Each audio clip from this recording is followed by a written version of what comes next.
Bonjour, bonsoir, les forces spéciales de Guinée. Nous savons aujourd'hui, et vous pouvez bien confirmer cette information, qu'il y a une grande frustration au sein de votre unité. Il y a une ségrégation au sein de votre unité. Et il y a des têtes qui commencent à surchauffer de ce côté. Et cela fait peur aux autres qui sont à la commande. Nous le savons, on est informé. Et merci aux informateurs. Aujourd'hui, rien ne va presque à l'interne de ces forces. Mes frères et sœurs guinéens, les gens sont traités comme ça, là-bas, c'est-à-dire illégalement, injustement. Ils ne sont pas tous traités au même pied d'égalité. Les uns gagnent des faveurs au détriment des autres. Et cela commence à faire révolter les esprits. Et vous avez vu ce qui s'est passé au Niger. Ça inquiète Dombus. Ça l'inquiète très fort. Du fait que c'est les gardes rapprochés même d'un chef qui lui mettent hors état de nuire, qui lui enlèvent de son pouvoir, même si la situation c'est autre chose. Mais du côté de la Guinée, l'inquiétude est grande. Elle est très grande. Mais il y a un semblant. Il y a un grand semblant. Il suffit simplement d'échanger avec certaines personnes en tenue pour comprendre que la situation n'est pas du tout stable. Non. Mais les gens ne peuvent pas voir ça. Et ceux qui sont aux affaires feront toujours semblant qu'ils maîtrisent la situation. Et les autres aussi passeront par tous les moyens pour trouver des trous, des défaillances, afin de s'imposer. Donc c'est de bonnes guerres. Seulement, dans tout ça, c'est le peuple qui est le grand perdant. Parce que c'est lui qui n'a presque rien. Et c'est regrettable, c'est triste pour la République. Aujourd'hui, j'ai trop peur. Sérieux, c'est trop peur. Je vous dis, il suffit d'échanger avec certains pour comprendre que notre pays est sur du sable mouvant. Parce qu'il y a des situations qui pointent à l'horizon. Si en tout cas, rien ne change, le risque sera gros. Très gros. Parce que vous avez ceux qui sont là, actuellement là, ils ne veulent pas du tout quitter. Ils sont en train aussi de créer des petits clans au sein de l'armée. Au sein de l'armée, au sein des forces spéciales. Vous avez à chaque fois, c'est des nouveaux recrues en catégorie. Des fois, on entend, il y a 130 personnes qui sont engagées, il y a 50 personnes qui sont engagées, il y a ceci, il y a cela. Et des fois même, certains officiers militaires se posent des questions. Et vous voyez, actuellement même, combien d'officiers militaires cherchent à quitter le rang et d'autres se sont même trouvé le chemin. Ils sont à l'extérieur. D'autres sont aux États-Unis ici. Il y en a d'autres qui sont en Europe, d'autres dans la sous-région.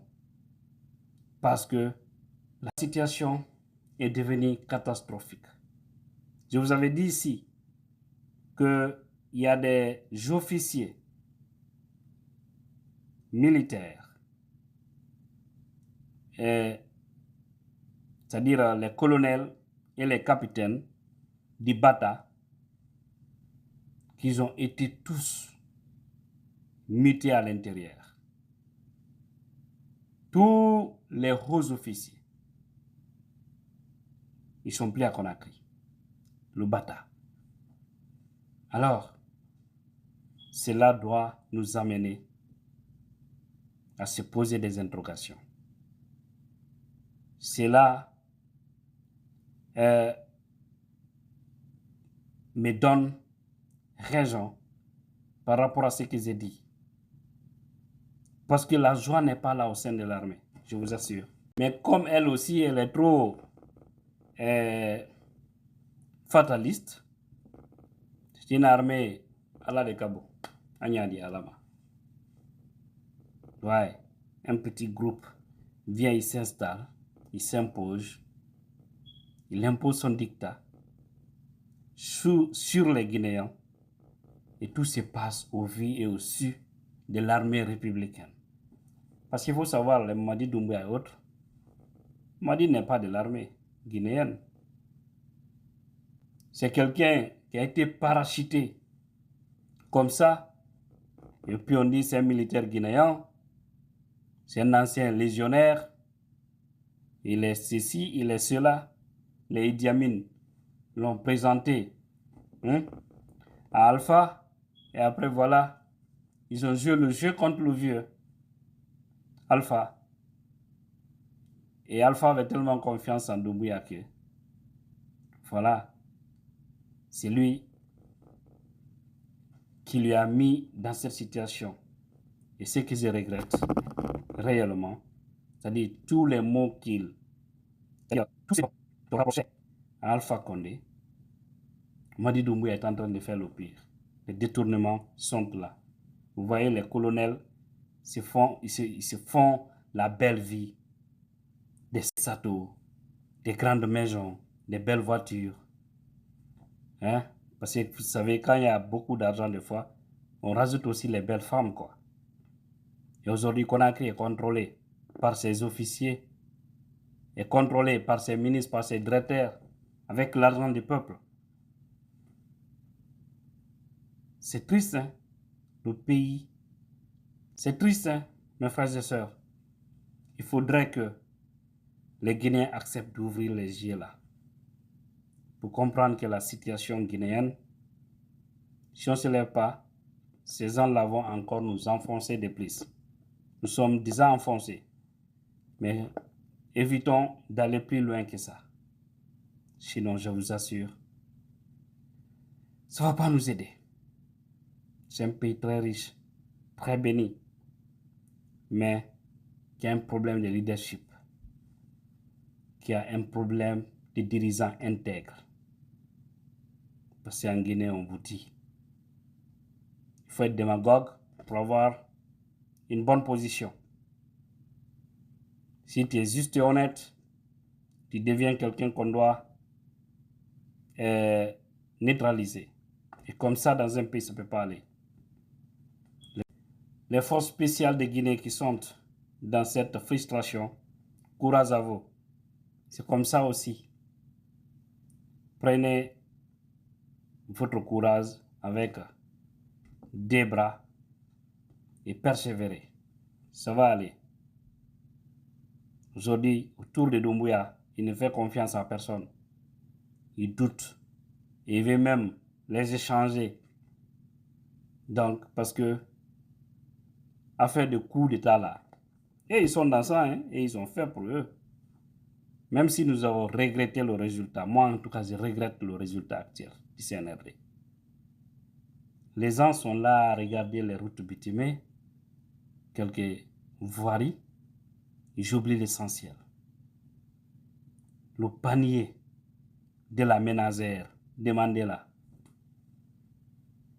Regardez les devises. Regardez les devises. Comment ça se passe? Ce pays me fait pitié.